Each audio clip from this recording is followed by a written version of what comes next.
여러분 안녕하십니까? 정부가 129 대책 이후 반년 만에 추가 주택 공급 대책을 내놨습니다. 서울 강서와 경기도 남양주, 광주에 2만 7천여 가구를 포함해 모두 10만 가구를 신규 공급하기로 했습니다. 특히 공급 속도에 방점을 뒀습니다. 먼저 백운 기자가 전하겠습니다. 정부가 오늘 공개한 수도권 신규 공공주택지구 물량은 남양주 와부읍 2만 1,700가구, 경기 광주 역세권 4,500가구, 서울 강서구 염창공원 1,000가구 등 2만 7천여 가구입니다. 가장 규모가 큰 남양주 부지는 경의중앙선 도심역과 인접한 그린벨트 지역으로 2030년 상반기 착공에 들어간다는 목표입니다. 최근 후보지로 거론된 서울 강남권 그린벨트와 용산 어린이 정원은 이번 발표에 포함되지 않았습니다. 정부는 올해 안에 7만 3천 가구 규모의 후보지를 추가로 발표할 계획입니다. 역세권 등 입지가 우수한 곳에 신규 공공주택지구를 지정해 10만 호 이상을 공급하겠습니다. 정부는 추가 후보지 발표 전까지 서울과 서울 인접 수도권의 그린벨트 지역을 토지거래 허가구역으로 한시 지정했는데 추가 후보지에도 그린벨트가 포함될 가능성이 높습니다. 그린벨트 잘 보존해야 되겠죠. 하지만 저희가 집을 짓겠다고 하는 건 3, 4등급에 이미 상당히 훼손된 지역을 중심으로 진행하는 거기 때문에 좀 더 적극적으로 주택 공급을 준비하고 있다는 말씀을. 신규 택지 물량에다 기존 공공택지 조기 착공, 도심 민간 공급 확대 물량을 더해 수도권에 모두 23만 가구 이상을 추가 공급하겠다는 게 정부 구상입니다. 이번 대책에서 공급 물량만큼 강조된 건 속도입니다. 3기 신도시는 발표부터 주택 착공까지 평균 68개월이 걸렸는데 인허가와 보상, 부지 조성 등을 동시에 추진하고 기간을 단축해 37개월까지 줄이겠다는 겁니다.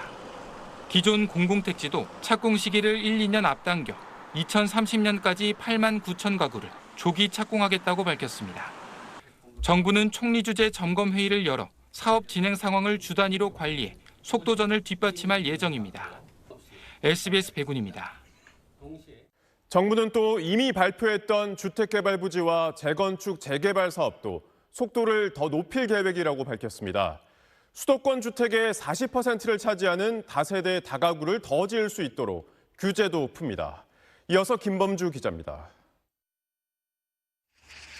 지난 1월 정부가 9,800가구를 짓겠다고 발표한 과천 경마장입니다. 정부는 다음 달에 이 경마장을 옮길 부지를 확정하고 붙어있는 방첩사도 내년 초 시설을 옮기기 시작해서 2029년 연말까지 착공을 하겠다고 밝혔습니다. 6,800가구가 예정된 태릉 골프장 부지도 세계유산 영향평가를 올해 안에 완료하는 등 각종 절차를 앞당겨서 역시 2029년 9월에 착공할 계획입니다.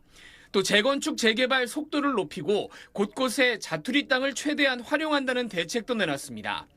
재개발 조합을 세울 때 주민 75% 동의를 받도록 했던 규정을 70%로 낮춰주고 공사비 같은 갈등이 불거지면 정부가 직접 중재를 하는 방법 등으로 초중반 걸림돌들을 걷어내겠다고 밝혔습니다. 재개발 재건축 사업은 추진 속도를 높여 30년까지 수도권 23.4만 호 착공을 차질 없이 지원하겠습니다.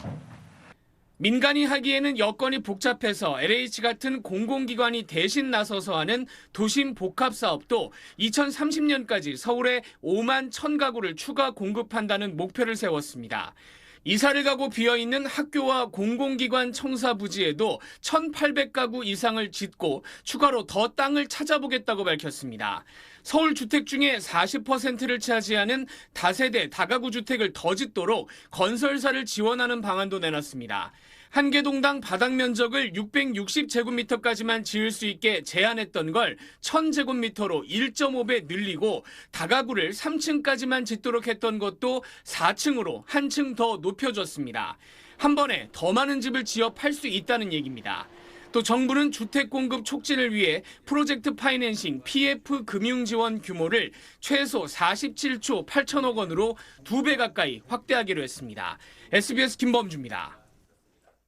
여러 차례 공급 대책이 나올 때마다 늘 들었던 의구심은 과연 계획대로 빨리 실현될 수 있겠냐는 겁니다. 이번에 새로 발표된 경기 남양주와 광주, 서울 강서 이 세 개 지역은 어떤 상황인지 전형우 기자가 현장에 가봤습니다. 신규 주택 공급 후보지 가운데 가장 큰 규모인 남양주 고려대학교 덕소농장 부지입니다. 이곳은 대학교의 생태 연구를 위해서 넓게 숲이 조성되어 있는 곳인데 그린벨트를 해제해서 개발한다는 방침입니다. 개발 제한을 풀고 2만 1,700호 규모의 공공주택 지구를 만들겠다는 건데 정작 부지를 소유하고 있는 고려대학교 측은 정부와 협의된 바가 없다고 밝혔습니다. 4,500호가 들어설 경기 광주 장지동 일대입니다. 이미 민간 주도로 역세권 개발 사업이 추진되고 있는 지역입니다. 하지만 사업은 8년째 지지부진한 상태입니다. 2018년부터 한다고 해놔놓고 지금 계속 그러고 있는 거죠. 어느 정도 보상을 받고 여기서 정착할 수 있는 그 길을 열어줘야죠. 땅 주인들은 이번 발표로 LH가 공공주택 지구를 조성하게 되면서 제대로 된 보상을 받지 못할까 우려했습니다. 1,000호 공급 계획이 나온 강서구 염창공원 일대도 90% 이상이 사유지인 만큼 보상의 속도를 낼 수 있을지가 관건입니다. 문제는 소유자들이 동의를 해줘야죠. 여기에 걸맞는 보상을 해줘야지 움직이지, 그렇지 않으면 안 움직이잖아요. 이번 공급 대책에 대해 서울시는 재개발 동의율 완화 등의 건의가 받아들여진 건 환영한다면서도 정비사업 규제는 더 풀려야 한다는 입장을 냈습니다. 또 정부가 충분한 협의 없이 대책을 발표했다면서 그린벨트 활용에는 반대한다는 입장을 다시 확인했습니다. 공급을 늘리기 위한 금융과 세제는 더 과감하게 완화해야 합니다.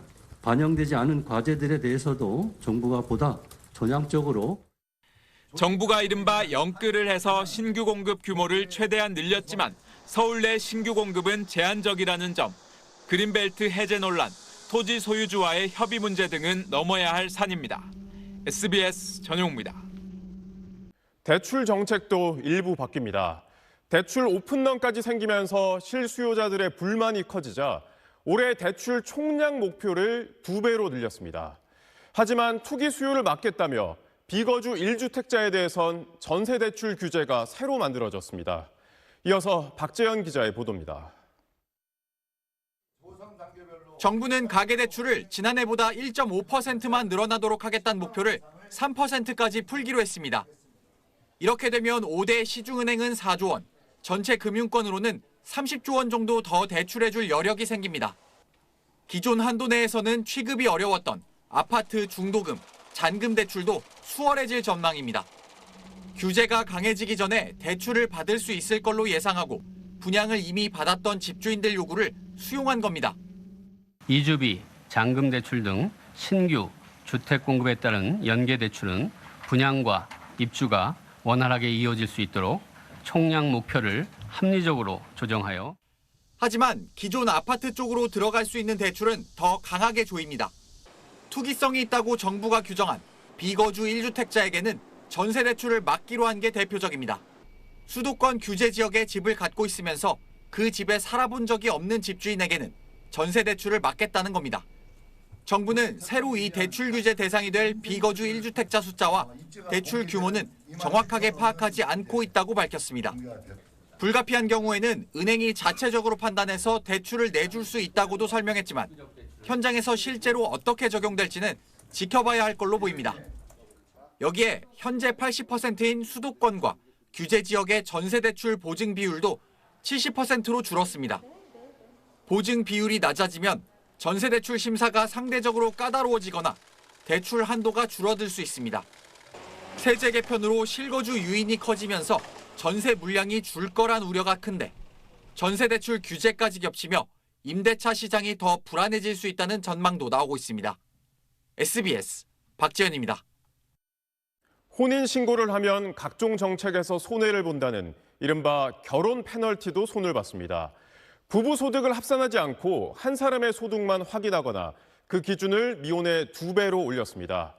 또 청년들이 아파트가 아닌 4억 이하의 주택을 살 때 저금리 대출을 지원하기로 했습니다. 민경호 기자가 자세히 전하겠습니다. 여기 각각 소득이 5천만 원인 예비부부 한 쌍이 있다고 해보겠습니다. 결혼 전엔 소득 요건이 7천만 원 이하인 보금자리론을 당연히 이용할 수 있었죠. 그런데 결혼하는 순간 불가능해집니다. 보금자리론을 신혼부부가 이용하려면 합산소득이 8,500만 원 이하여야 했기 때문입니다. 때문에 결혼하는 게 오히려 페널티인 거 아니냐, 나라가 출산율 걱정하면서 결혼을 망설이게 하는 거냐 하는 비판이 나왔죠. 오는 10월부터는 부부 중 한 명이 소득이 7천만 원 이하라면 가능하도록 바뀝니다. 청년미래 보금자리론도 신설됩니다. 연소득 7천만 원 이하의 만 39세 이하 청년들이 4억 원 이하 아파트가 아닌 주택을 구입하면 우대금리를 적용해 주택값의 최대 80%를 빌려주는 겁니다. 마찬가지로 신혼부부의 경우 한 사람만 소득 요건을 충족하면 됩니다. 이 금융당국은 2억 원을 3% 정도 이율로 빌린 경우를 예로 들었는데요. 이 경우 매월 원리금 85만 원씩 갚게 돼 주택을 월세 수준으로 살 수 있게 되는 셈이라고 설명했습니다. 아파트는 사지 못한다는 점이 지적되기도 했는데 상품 취지 자체가 청년 내 집 마련의 징검다리 역할이어서 오피스텔 등을 염두에 두고 설계했다는 게 정부 설명입니다. 때문에 이 상품을 통해 주택을 구매해도 생애 최초 혜택이 사라지진 않는다고도 덧붙였습니다. 정부는 또 올 하반기부턴 신혼부부의 청약이나 대출, 공공임대 입주 관련 소득 요건을 미혼의 2배 수준으로 늘리고 입주 후 결혼으로 소득 등 기준이 초과하더라도 즉시 퇴거하게 하지 않고 한 차례 재계약할 수 있도록 하겠다고 밝혔습니다. 역세권 입지에 내부를 고급화한 보편형 공공임대주택도 만들어지는데 기본 6년인 입주 기간에 출산 때마다 추가 연장해 최장 20년 거주가 가능하게 했습니다. SBS 민경호입니다. 이번 정부 들어 세 번째 공급 대책입니다. 과연 집값을 잡을 수 있을까요? 김윤덕 국토부 장관 모시고 핵심 목표와 내용을 들어보겠습니다.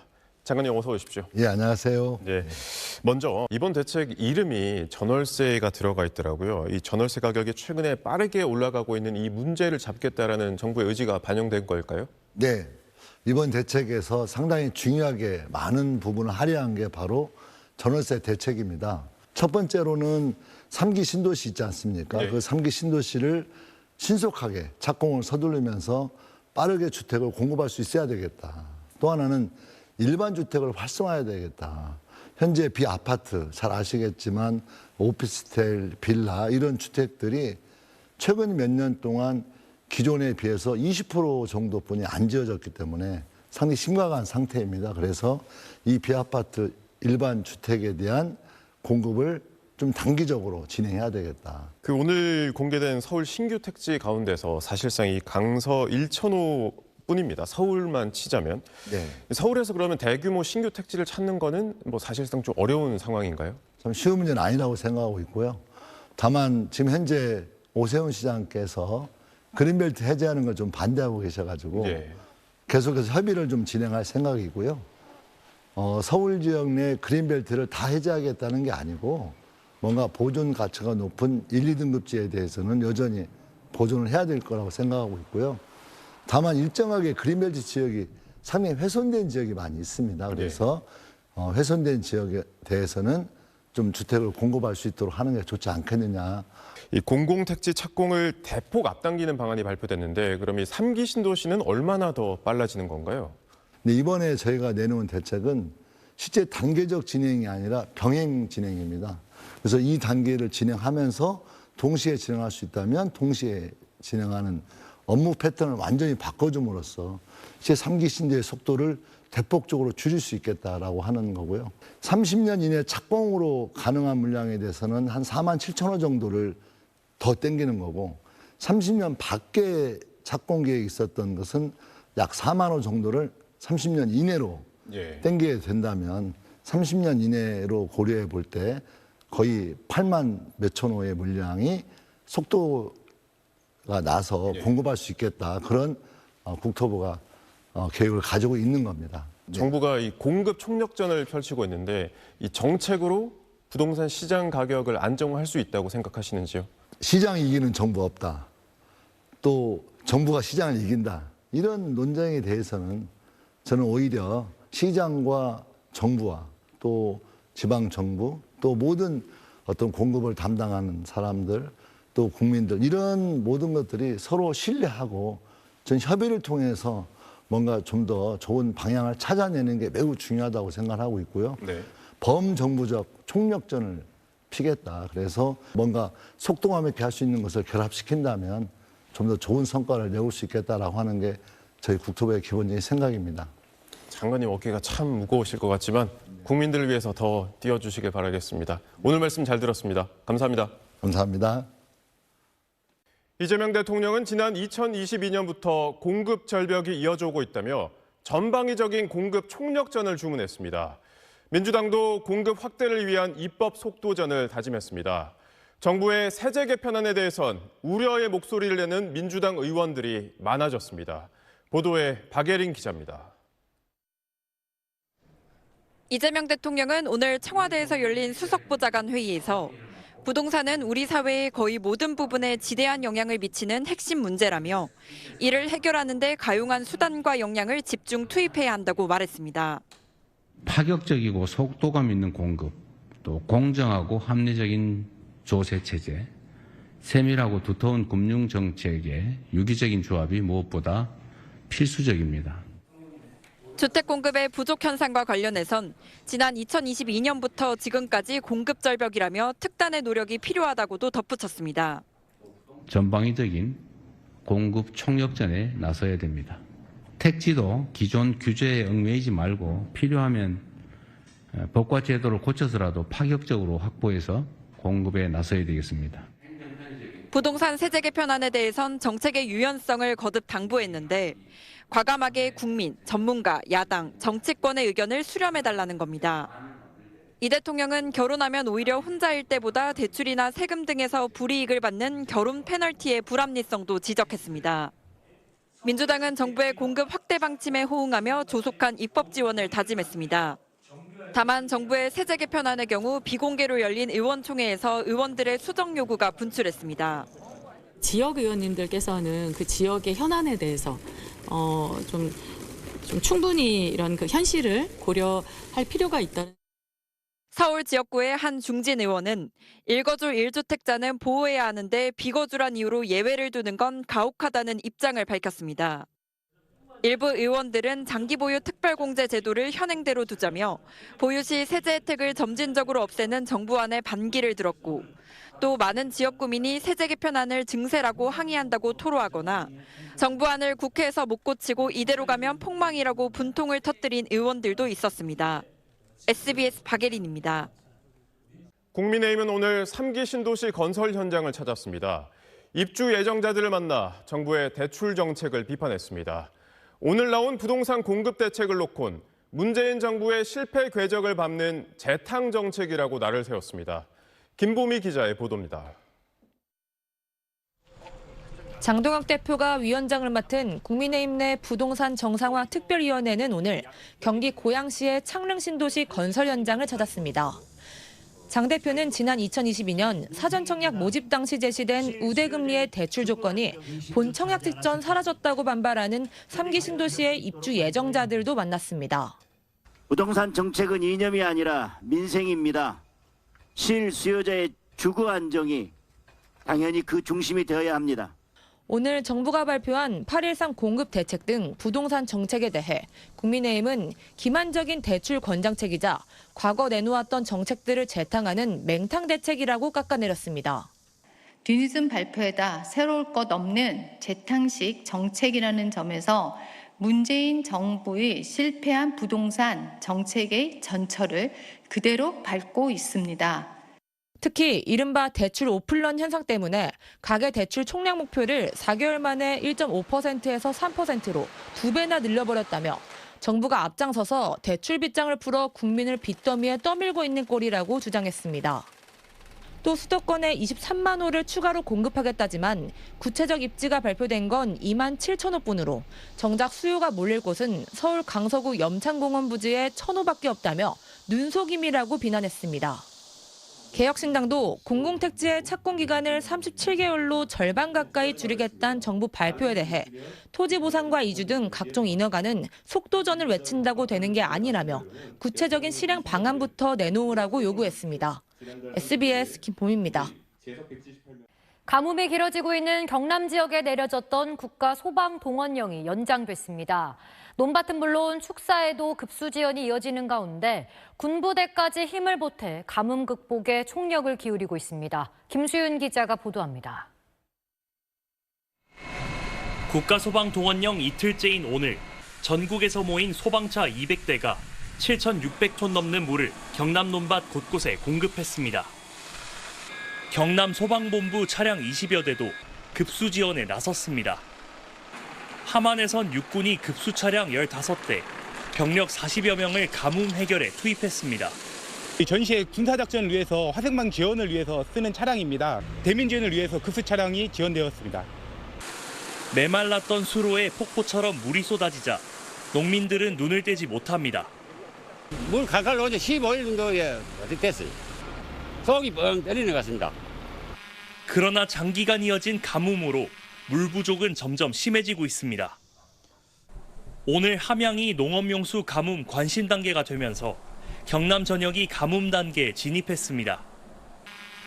경계 단계였던 의령과 창녕이 심각 단계로 올라가면서 심각 지역은 5곳으로 늘었습니다. 경남 평균 저수율은 32.8%에 머물고 있습니다.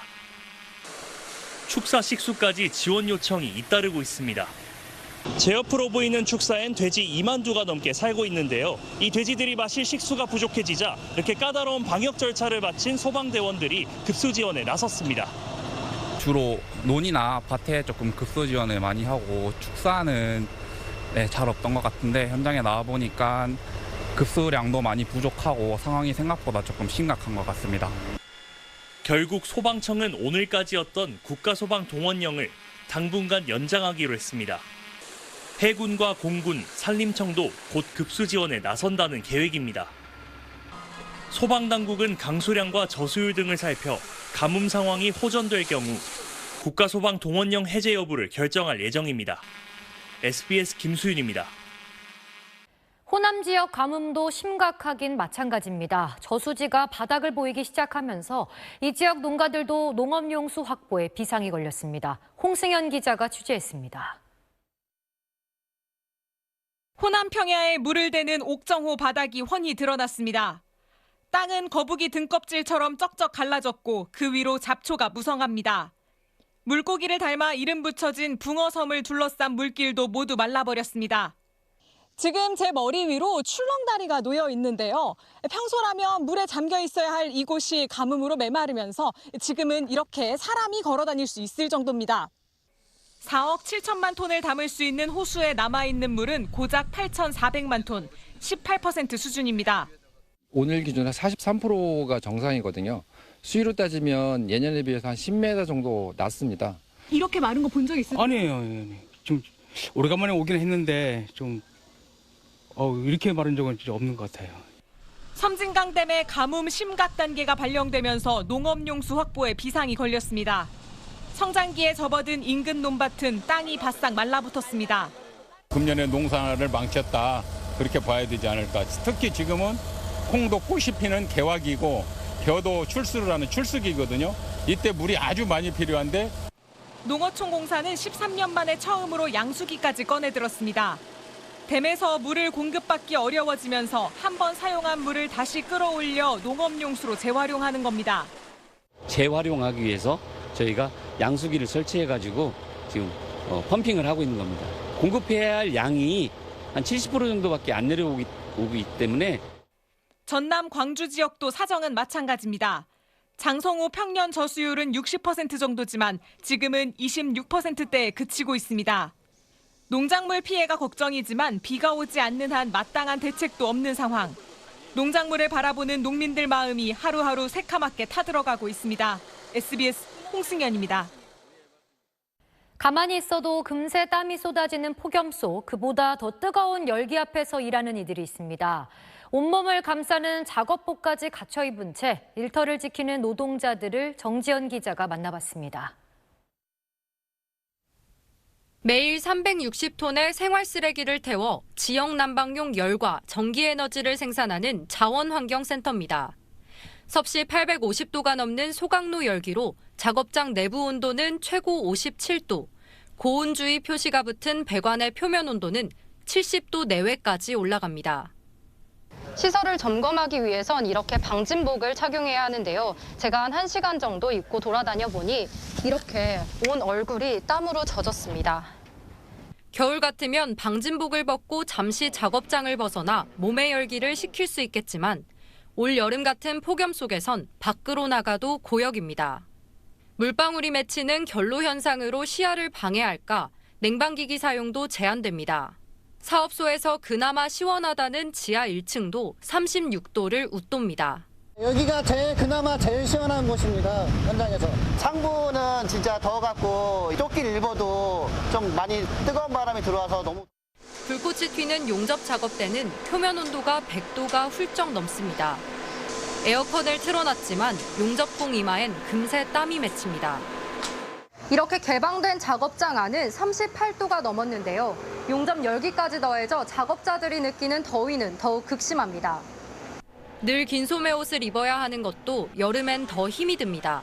용접 불빛 때문에 옷을 두껍게 입어야 돼요. 그렇지 않으면 용접 불빛이 몸속으로 들어와가지고 여기가 다 화상을 입어요. 용접 작업장 등 폭염 취약 시설의 경우 정부가 이동식 에어컨 같은 냉방 장치도 지원하고 있지만 이들에겐 올 여름 폭염이 어느 누구보다 더 뜨겁게 느껴지고 있습니다. SBS 정재현입니다. 기다리던 비 소식이 전해졌습니다. 중국에 상륙한 태풍 돌핀이 남긴 저기압의 영향으로 오는 광복절 연휴에 전국적으로 비가 내릴 것으로 예측됐습니다. 다만 남부지방의 가뭄 해갈에 얼마나 도움이 될지는 좀 더 지켜봐야 할 것 같습니다. 서동균 기자가 전합니다. 남부지방에 해제됐던 폭염특보가 하루 만에 다시 내려졌습니다. 15호 태풍 차놈이 소멸한 뒤 남긴 저기압이 우리나라에 북동풍을 불어넣었는데 이 바람이 산맥을 타고 넘어오며 따뜻해졌기 때문입니다. 전남 광주 곡성이 35.3도, 북창원 34.6, 의령 34.4도를 기록했습니다. 남부엔 최근 한 달 새 비가 거의 내리지 않았습니다. 경남의 한 달 강수량은 16.5mm로 평년 대비 6.2%에 그쳤습니다. 같은 기간 대비 역대 가장 적은 강수량입니다. 모레까지 내륙을 중심으로 대기 불안정에 따른 5에서 40mm의 소나기가 예보돼 있지만 해갈엔 충분치 않아 보입니다. 일요일인 16일부턴 전국에 비 소식이 있습니다. 중국에 상륙한 13호 태풍 돌핀이 남긴 저기압성 소용돌이가 우리나라로 들어오면서 영향을 주겠습니다. 저기압이 남부지방 쪽으로 통과하며 남해안을 중심으로 많은 비가 내릴 가능성이 있습니다.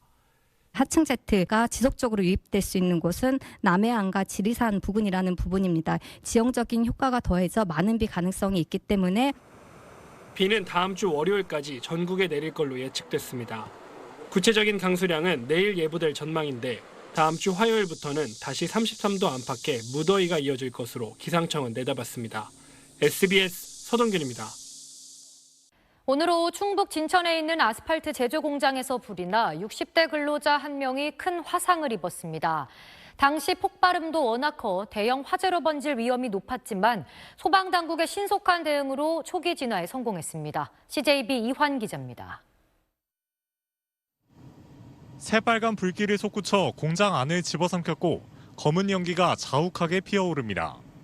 진천군 광해읍면의 한 아스팔트 제조 공장에서 불이 난 건 오늘 오후 1시 30분쯤. 당시 아스콘 용기에 인화성 물질인 톨루엔을 섞는 과정에서 정전기로 인해 스파크가 발생한 것으로 경찰은 추정하고 있습니다. 폭발음 정도의 어떤 빵 하는 소리 들리더라고요. 그리고 깜짝 놀라서 저도 이제 사무실 뛰쳐나왔어요. 나와서 보니까 뒤에 보니까 이제 하염과 연기가 검은 연기가 엄청나게 나오더라고요. 화재 당시 공장 안에는 근로자 3명이 일하고 있었던 것으로 전해졌습니다. 이 불로 당시 공장에서 일하던 60대 남성 한 명이 전신에 2도 화상을 입고 병원으로 이송됐습니다. 불이 공장 안에 있던 다량의 인화성 물질로 삽시간에 번지자 소방은 화재 발생 20여 분 만에 관할 소방서가 가용 인력과 장비를 최대한 동원하는 대응 1단계를 발령하고 소방력을 집중했습니다. 주변 건물에 대한 연소 확대 방지가 최우선이라고 판단을 하고 지휘팀장 및 지휘관들께서 주변의 연소 확대 방지를 제1순위. 공장 내부가 샌드위치 패널 구조인데다 자재까지 쌓여 있어 진화 작업에 어려움이 있었지만 당국은 화재 발생 약 2시간 만에 큰 불길을 잡는 데 성공했습니다. 경찰과 소방당국은 불이 완전히 꺼지는 대로 정확한 화재 원인과 피해 규모를 조사할 방침입니다. CJB 이환입니다. 파산 위기를 맞았던 홈플러스가 임시 휴업을 끝내고 영업을 재개했습니다. 대대적인 할인 행사가 열린다는 소식에 아침 일찍부터 손님들의 발길이 이어졌습니다. 최승훈 기자가 취재했습니다.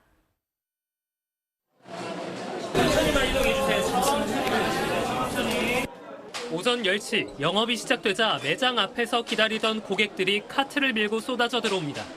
반값 한우 매대는 발 디딜 틈이 없고 1차 물량은 5분도 안 돼 동났습니다. 반값 단팥빵도 순식간에 팔리며 새 빵을 기다리는 줄이 늘어섰습니다.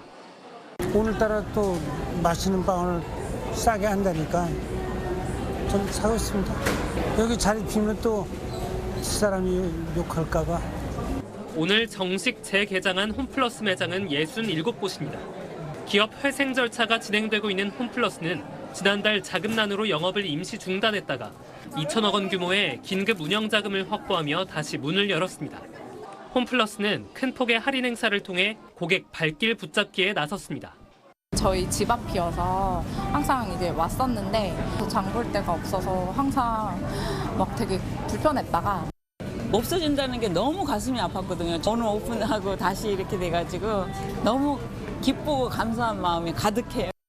입점업체들도 돌아온 고객들의 발길에 기대감을 감추지 못했습니다.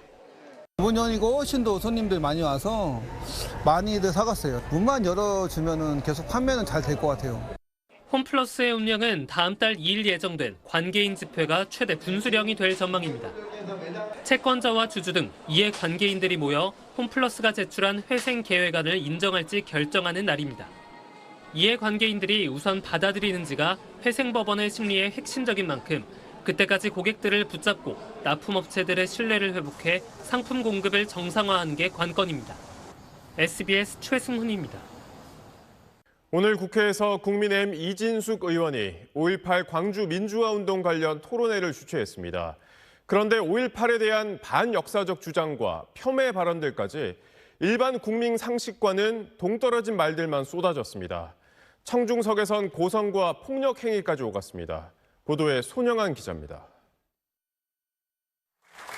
오늘 오후 국회 도서관.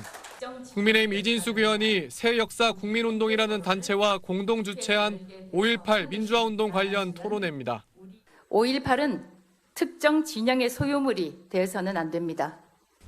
단체 공동대표는 5.18 민주화운동 정신을 상징하는 임을 위한 행진곡에 대해선 역사의 퇴역물이라고 깎아내리더니 5.18을 소요사태라고 부르기도 했는데 광주에서 있었던 그 열흘간의 그 소요 사태입니다. 무엇에 대해서 항쟁했던가, 무엇을 타도하고자 했던가. 5.18에 대한 전두환 책임론을 부정하는 발언까지 잇따랐습니다. 전두환 대통령의 부국과 민주정치 연착륙입니다. 주사파의 의도도 개입이 됐다고 봅니다. 전두환 이야기 나오면은 무조건 학살자, 전부 가해자고 나쁜 놈들을 만들어낸 거예요. 토론회 자료집엔 5.18을 광주 사태라 부르면서 책임이 1980년 당시 군 지휘 계통에서 전혀 관련이 없는 전두환에게 오롯이 전가됐다거나 전두환은 광주에서 봉기한 정의로운 민중을 학살한 자로 매도됐다는 식의 반역사적 주장까지 실렸습니다. 토론회는 청중들 간에 서로 고성과 주먹질이 오가거나 물을 뿌리는 등 아수라장이 됐습니다. 이 의원은 오히려 장내 소란을 더 부추기는 듯한 발언을 하기도 했습니다. 이런 소란 사태로 해서 행사가 중단되도록 하는 것이 특정 세력의 목표입니다. 국민 상식과 동떨어진 주장만 난무한 토론회에 대해 민주당은 국회를 5.18 민주화운동 폄훼장으로 전락시켰다며 국민의힘은 이 의원을 제명하라고 촉구했습니다.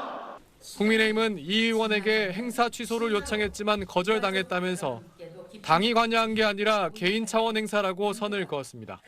SBS 손형환입니다. 한 독립운동가의 붓글씨라며 국립중앙박물관에 전시됐던 작품이 슬그머니 치워졌습니다. 독립운동가가 아닌 친일파의 글씨일 가능성이 제기된 겁니다. 박물관 측은 저희 취재가 시작되자 어제 오후 급히 사과했습니다. 그 붓글씨 앞에서 흘렸던 애국지사 후손의 눈물은 어떻게 보상할 수 있을까요? 안희재 기자가 취재했습니다. 한 폭의 붓글씨 앞 무릎을 꿇고 흐느끼는 백발의 남성. 국립중앙박물관에서 촬영된 이 사진 한 장이 최근 화제가 됐습니다. 붓글씨의 주인으로 소개된 건 독립운동가 박원근 지사. 눈물을 흘리는 노인은 그 아들 박용현 씨입니다. 유품 하나 없이 그리워만 하던 아버지의 흔적을 처음으로 만난 줄 알았던 겁니다. 일제 감시 대상 인물 카드 해가지고 거기 저희 아버지가 거기 나와 있어요. 간헐적인 그런 아버지의 생각을 가지고 있을 뿐이고. 하지만 사흘 뒤 박물관은 별다른 공지 없이 붓글씨를 치웠고 대신 그 자리엔 시 한 편이 내걸렸습니다. 교체가 된 상태라고 사정을 위해서 슬그머니 작품을 내린 지 이틀 만인 어제 SBS의 취재가 시작되자 국립중앙박물관은 공식 사과문을 내놨고 오늘은 유홍준 관장이 직접 고개를 숙였습니다. 동명이인의 작품일 가능성이 있어 확인을 위해 철수했다는 건데 황당하게도 그 동명이인은 대표적인 친일파로 지목된 사람이었습니다. 일본 제국의회 일원이자 3.1운동 진압에 앞장선 걸로 알려진 박중양, 개명 전 이름이 박지사와 같은 박원근으로 알려져 있습니다. 박물관 측은 유물 소유자가 박지사의 작품이라고 말했다며 전시 후에 제보를 받은 뒤 필적을 비교 감정하고 있다. 검증 절차상 미흡했던 부분은 인정한다고 밝혔습니다. 박 지사의 가족은 오늘 청와대 유공자 후손 초청 행사에 참석했습니다. 선대 그리고 여러분의 명예와 삶을 지키는데 부족함이 없도록 국가의 책임과 의무를 다하겠습니다. 박 지사 후손은 거꾸로 독립운동가를 괴롭혔던 친일파의 글씨일 수 있다는 소식에 당혹스러워하면서도 그렇다고 국가기관의 위상을 실추시키는 일에 앞장서는 건 애국지사 후손으로서 옳지 않다며 진위 파악에 힘써달라고만 밝혔습니다. 재발방지책 마련에 나선 국립중앙박물관은 우리 문학의 최고 권위를 가진 국가기관으로 유물 부실 검증으로 체면을 구겼다는 지적은 피하기 어려워 보입니다. SBS 안지입니다. 17세 이하 여자 배구 대표팀이 세계선수권에서 연일 대단한 기세를 뽐내고 있습니다. 조별리그에서 전승을 거두더니 16강전에서도 필리핀을 완파하고 8강에 올랐습니다. 뛰어난 경기력에 발랄한 세리머니로 국내외 팬들을 사로잡고 있습니다. 유병민 기자입니다. 패배를 잊은 배구 소녀들은 16강 상대 필리핀도 압도했습니다. 손서연과 엄인서, 장수인 삼각편대가 강력한 스파이크를 터뜨렸고 세터 이서희는 상대 코트에 틈이 보이면 공을 밀어넣어 허리를 찔렀습니다. 주전 가운데 유일한 중학생이지만 키 184cm로 대표팀 최장신인 미들브로커 최민주는 두 팔을 쭉 뻗어 상대 공격을 연거푸 차단했고 또 다른 미들블로커 이다현은 빠른 이동 공격에 공격수 같은 오픈 공격까지 터뜨리며 힘을 보탰습니다. 이승여 감독의 지략도 빛났습니다. 필리핀이 추격해올 때마다 작전 타임으로 흐름을 끊었는데 특히 3세트 15대 10으로 추격당했지만 작전 타임 뒤 내리 5득점해 쐐기를 박았습니다. 선수 교체 타이밍도 신들린 듯 완벽했습니다. 수비 보강을 위해 투입한 전현선은 곧장 결정적인 딕으로 득점의 발판을 마련했고 서브가 일품인 금별은 투입되자마자 서브이스를 터뜨려 상대의 길을 꺾었습니다. 대표팀은 필리핀을 1시간 22분 만에 3대 0으로 꺾고 조별리그부터 6연승 행진을 이어가며 당초 목표였던 8강 진출에 성공했습니다. 우선 오늘 승리한 거에 대해서 너무 기쁘고요. 마지막까지 집중을 너무 잘해줘서 기쁩니다. 실내 현지 관중까지 매료시킨 선수들의 세리머니는 또 진화했습니다. 장수희는 최민주, 여원과 함께 귀신같이 카메라를 찾아 이 순간을 마음속에 저장하겠다는 새로운 세리머니를 선보였고 3세트 결정적인 서브이스가 터지자 모두가 폴짝 뛰어올라 사랑의 총알을 날렸습니다. 신나게 이 순간을 즐기고 있는 대표팀은 모레 8강전 상대인 강호 튀르키에도 넘겠다는 각오입니다. 심장이 높은 팀이기 때문에 저희끼리 똘똘 뭉쳐서 빠른 플레이와 받는 거에 조금 더 신경 써서 해야 할 것 같고 그리고 이기겠습니다. SBS 유병민입니다. 달이 태양을 완전히 가리는 개기일식이 유럽에서 121년 만에 관측됐습니다. 가장 완벽한 장관이 펼쳐진 스페인을 비롯해 유럽 곳곳에는 관광객 수백만 명이 몰려들었습니다. 파리에서 권영인 특파원입니다. 태양을 가리던 달에 마지막 남은 한 점의 태양마저 사라지자 환호와 박수가 터져나옵니다. 현지 시간 어제 저녁 8시 반쯤 스페인 북부 지역에서 태양이 달에 완벽하게 가려지는 개기일식이 일어났습니다. Wow, it's really great experience. It was really worth it to drive 2,700 kilometers from Poland, exactly to Area, Spain, to see the full eclipse. 특히 스페인에선 지난 1905년 이후 121년 만에 개기일식이 찾아오면서 500만 명이 넘는 관광객이 몰려들었습니다. I could not imagine a better scenery than right here at the beach in Spain from Texas. 스페인과 아이슬란드 지역에서 가장 완벽한 개기일식이 일어났는데 프랑스와 영국 등 다른 유럽 지역에서도 태양이 90% 이상 가려지는 일식이 일어나면서 유럽 곳곳이 들썩였습니다. 파리에서도 사람들이 개기일식에 대한 관심이 커지면서 태양을 직접 눈으로 볼 수 있는 이 특수 안경은 시중에서 거의 구할 수가 없는 상태가 됐습니다. Ils ont galéré à trouver les lunettes dans les pharmacies et il y a une pénurie de masques, de lunettes, lapsus. Du coup, ouais, les gens étaient un peu embêtés. 파리 에펠탑과 런던 빅벤 등 주요 관광지를 배경으로 장관이 연출됐는데 영국과 프랑스에서 이 같은 일식은 2080년 이후에나 다시 볼 수 있습니다. It was fantastic. The sun, it was so beautiful, really amazing. I've never seen it before. I was so proud. 최근 전력난에 시달리고 있는 유럽에서 이번 개기일식으로 인한 태양광 발전 제한 우려도 나왔지만 실제 영향은 크지 않았던 것으로 집계됐습니다. 파리에서 SBS 권영인입니다. 푸틴 러시아 대통령이 일본과 영유권 분쟁 중인 쿠릴 열도를 처음으로 방문했습니다. 일본을 겨냥한 행보에 다카이치 총리가 즉각 격앙된 반응을 보이면서 동북아 지역의 군사적 긴장도 고조되고 있습니다. 도쿄 문준모 특파원입니다.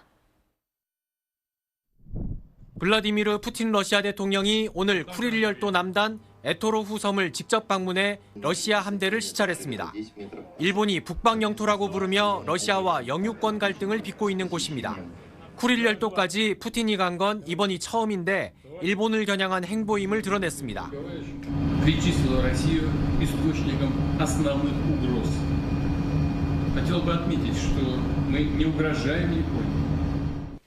다카이치 총리는 기자회견을 자청해 강하게 항의했습니다. 北方領土は歴史的にも国際法上も我が国固有の領土で、日本国内の対ロ感情を一層厳しくし、中長期的な関係回復を困難にしたと. 러시아의 전신인 소련은 1945년 2차 대전 막바지에 이 지역을 점령한 뒤 일본인을 추방하고 군대를 주둔시켰습니다. 인구는 2만 명에 불과하지만 금, 은 등 광물 자원과 수산 자원이 풍부한 지역입니다. 푸틴이 러시아가 시료 지배 중인 이곳을 찾은 건 우크라이나를 지원하는 일본을 견제하려는 의도로 보입니다. 다카이치 총리는 지난달 프랑스 파리에서 열린 서방 정상 간 회의에 메시지를 보내 우크라이나 지원과 대러시아 제재를 지속하겠다고 밝혔습니다. 푸틴은 어제 일본이 우크라이나 사태의 근본 원인을 제대로 파악하지 않고 러시아에 일방적인 제재를 가했다며 불만도 드러냈습니다.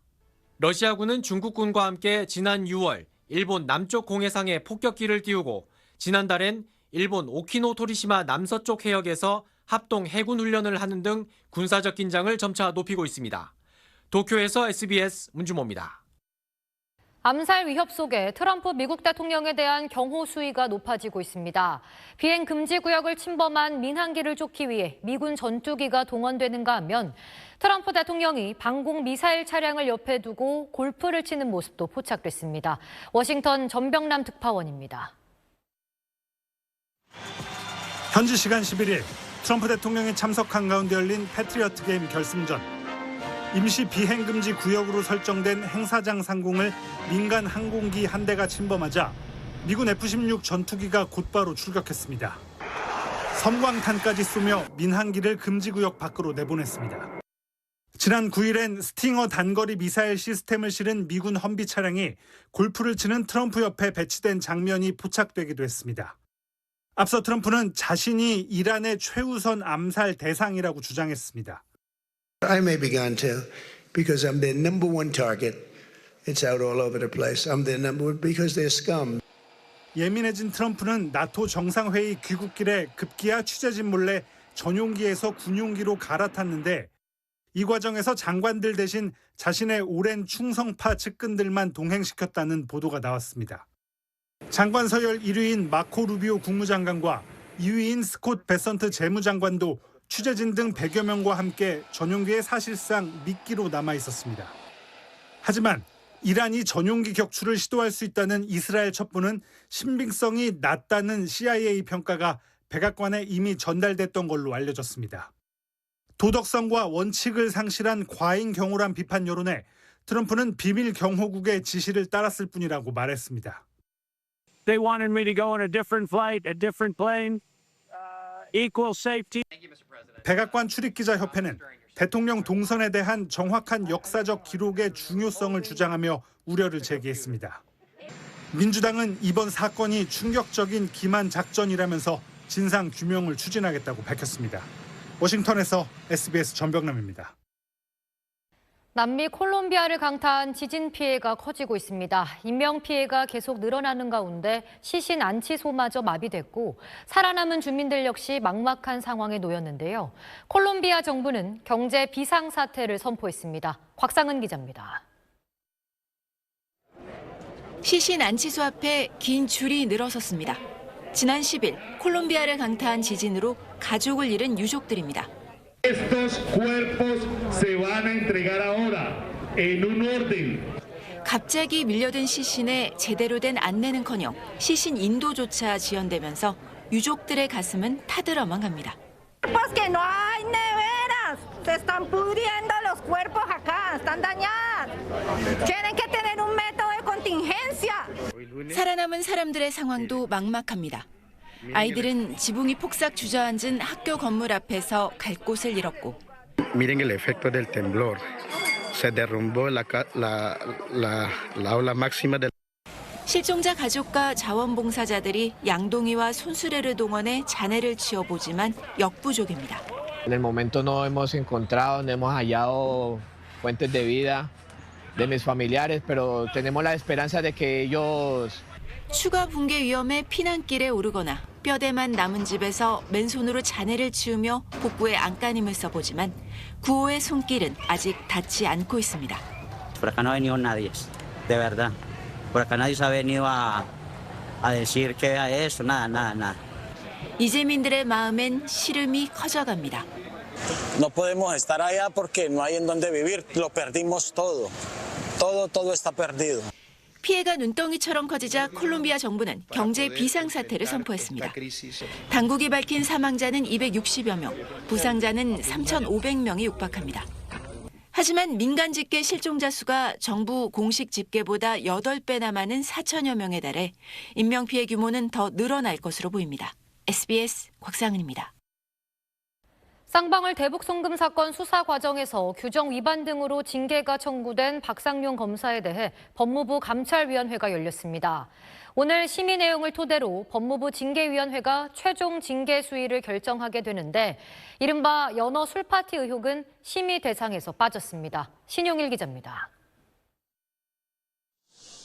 박상용 인천지검 검사가 자신의 징계 여부를 심의할 감찰위원회 출석을 위해 법무부 청사로 들어갑니다. 구체적으로 어떤 내용을 사실 심의하는지도 제가 통보를 못 받았어요. 그러면서 박 검사는 최근 감찰위원이 교체됐다며 징계 결론을 내놓은 거 아니냐고 주장하기도 했습니다. 박 검사는 지난 2023년 쌍방울 대북송금 수사 당시 이화영 전 경기도 부지사 등에 대한 진술 회유 의혹 당사자로 지목됐습니다. 지난 5월 대검은 감찰위원회를 열어 박 검사가 수사 과정에서 이전 부지사 측에 자백을 요구하고 외부 음식물을 반입한 것 등이 인정된다며 박 검사에게 정직 2개월을 내려달라고 법무부에 청구했습니다.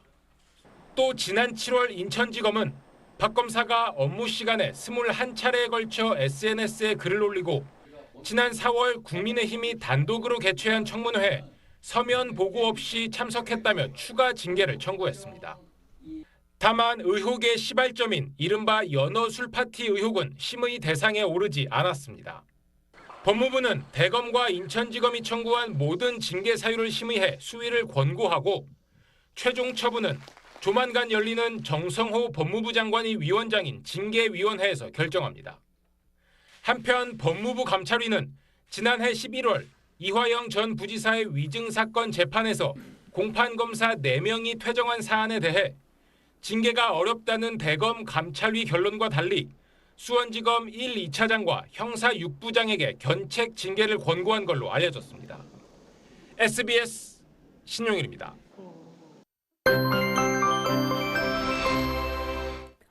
오늘 동해상에 다가온 저기압의 영향으로 전국 하늘에 구름이 가득 낀 가운데 동해안 지역에는 비가 내리고 있습니다. 내일도 구름이 많거나 흐린 날씨 속 동해안 지역에는 비가 이어지겠고요. 내일부터는 고온 다습한 성질의 남풍류가 강하게 유입되면서 전국 내륙 곳곳에 소나기 구름이 발달하겠습니다. 이 소나기 구름의 특성상 지역 간의 강수량 편차가 무척 크겠습니다. 최고 40mm의 강한 비가 돌풍과 벼락을 동반해 요란하게 쏟아질 수 있어 주의하셔야겠습니다. 동해안 지역은 내일까지 최대 50mm의 비가 더 이어지겠습니다. 한편 광복절 연휴에는 전국에 비 예보가 있습니다. 우선 토요일에는 내륙 곳곳에 소나기 예보가 있고요. 일요일 오전부터 대체 휴일인 월요일 밤 사이에 전국에 비가 내릴 텐데 아직까지 구체적인 강수량이 나오진 않았지만 남풍이 유입되면서 남해안과 지리산 부근에 강하고 많은 비가 내릴 것으로 예상됩니다. 한편 고온다습한 공기가 유입되면서 다시 강원도를 제외한 전국 곳곳으로 폭염주의보가 내려졌습니다. 말복인 내일 전국 내륙의 낮 기온이 33도 안팎까지 크게 오르겠습니다. 연휴 동안 비가 내리면서 낮 더위는 주춤하겠는데요. 다만 비가 그친 뒤에는 다시 더워질 전망입니다. 날씨였습니다. 8시 뉴스 마칩니다. 시청해주신 여러분 고맙습니다.